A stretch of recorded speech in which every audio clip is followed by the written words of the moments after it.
Hey everyone, it's Mr. Frank here. Today we are going to be reading Turtle Spring by Debra Zagwŷn.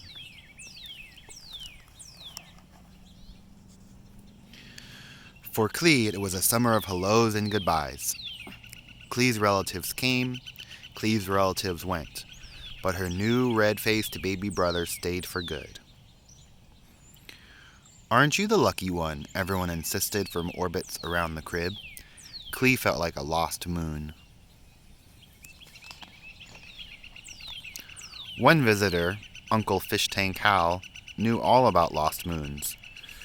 Clee's family called him Fish Tank because he lived on a barge with aquariums for windows. "I have brought something for Clee," he boomed. She's bungeed to my bike, and she ain't happy about the trip." When Fish Tank Hal whispered in Clee's ear, "She's a rebel with no cause.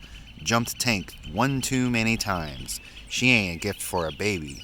She's too big and would only pinch it." Clee knew the feeling. It was late summer when Clee's father said goodbye.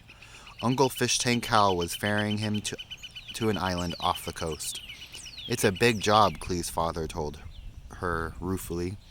"I won't be finished for months."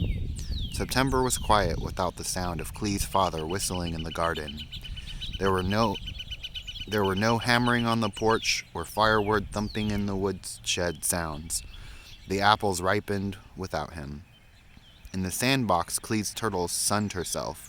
She looked contented, having just gobbled 3 worms. Her split pea eyes were smiley slits.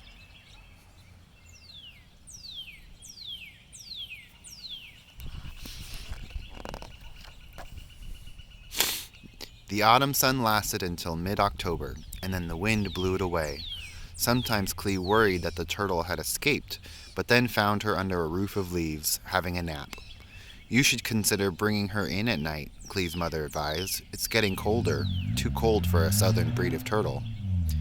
In November, the house was full of baby. "Afternoons, his crabby time," Clee, her mother's braid stuck out over her one ear. One morning, Clee dreamed that she had forgotten something. The feeling tugged her awake and pulled her outside to the sandbox. The ground was crunchy under Clee's feet, and the sand was hard and cold to the touch. Her turtle was missing. The shabby leaves offered no shelter now. "Why didn't I take her inside? Why didn't I take her inside?" Clee's teeth chattered.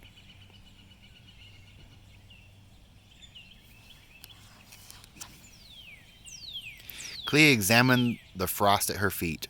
No clues, no turtle. Looking closer, she noticed traces of scrambling and clawing in one corner. There, brittle leaves and sticks had formed a frozen ramp. Her turtle had escaped over this and under the garden fence. The tracks in the frost ended at the compost pile.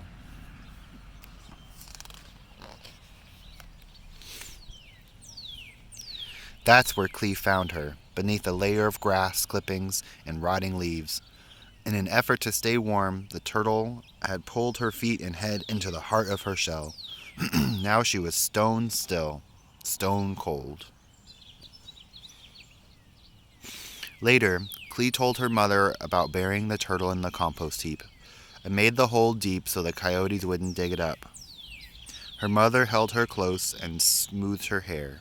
Sometimes even carrying a house on your back can't keep you safe when you're a southern breed of turtle. Clee's mother said gently, "The northern seasons slip one into the other, and weather can bring both good and bad surprises."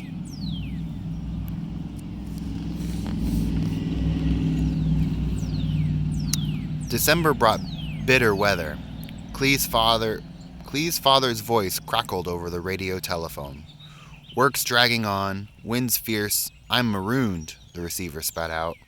A pile of snow grew between the sandbox and the garden compost. Clee imagined her turtle, curled up and frozen beneath it.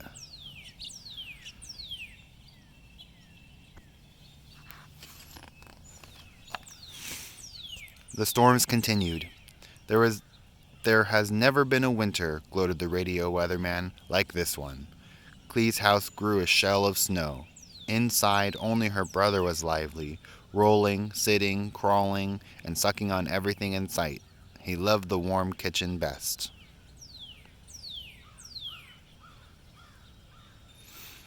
The January sun dawned bright and cold.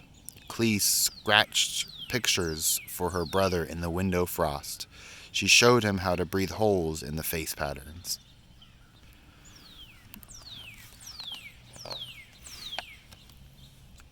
The countryside was paper white.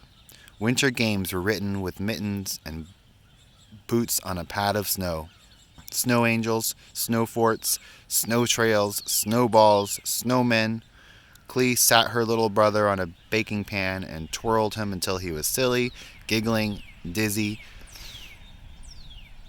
Beyond the snowbank was a sandbox, and beyond that, the compost mound. Clee never made trails for her brother in that direction.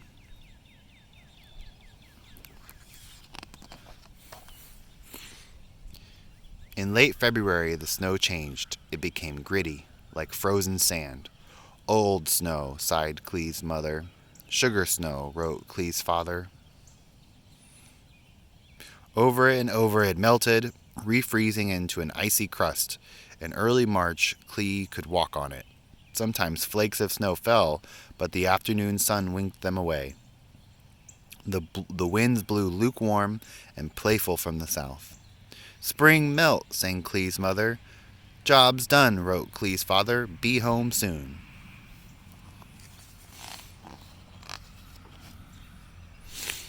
By early April, the big snowbanks were disappearing. The garden emerged shabby and moist. In the morning, steam from the compost heap wafted over the sandbox. Like it was cooking, Clee thought sourly. A week later, Clee noticed the flowers in the corners of her sandbox. Crocuses and snowdrops, her mother smiled, messengers of spring. Clee carried her squirming brother onto the porch for a closer look.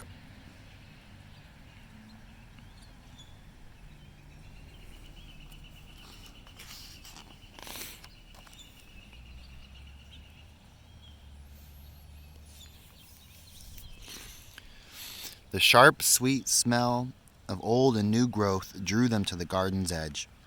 Clee sat him down on a corner of the sandbox. Yes, there were flowers growing out of the sand, and green-tipped grass shoots too. Clee squatted next to her brother and tried not to look at the compost pile, but she could see it out of the corner of her eye, and worse than that, little gusts of wind were lifting the leaves. There was movement. Clee bit her lip to stop the tears.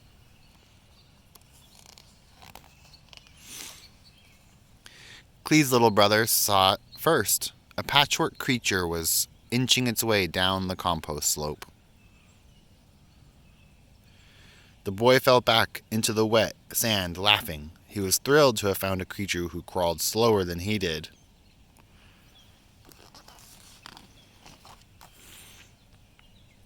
As for Clee, she could not believe her eyes. Her turtle was very much alive and always had been. It was heading towards the sandbox with a sure-footed stubbornness that Uncle Fish Tank Hal knew well, a rebel with no cause, jumped tank one too many times. The northern seasons had slipped one into the other, but her southern breed of turtle had its own calendar, knowing when to tunnel and sleep and when to wake up. It was the best surprise. Gee, her little brother chuckled and poured sand down her boot. The end. In the wild, red-eared slider turtles like Clee's live in the southeastern United States. When the weather turns cold, many turtles hibernate, which means they stop eating and they burrow underground for a long winter's nap. They may look dead, but the warmth of spring wakes them from their deep, deep sleep. A compost heap is a mixture of yard clippings, leaves, and kitchen vegetables. Vegetable pairings, layered and rotting nicely. The compost heap makes a good shelter for the turtle's winter hibernation because it is warm.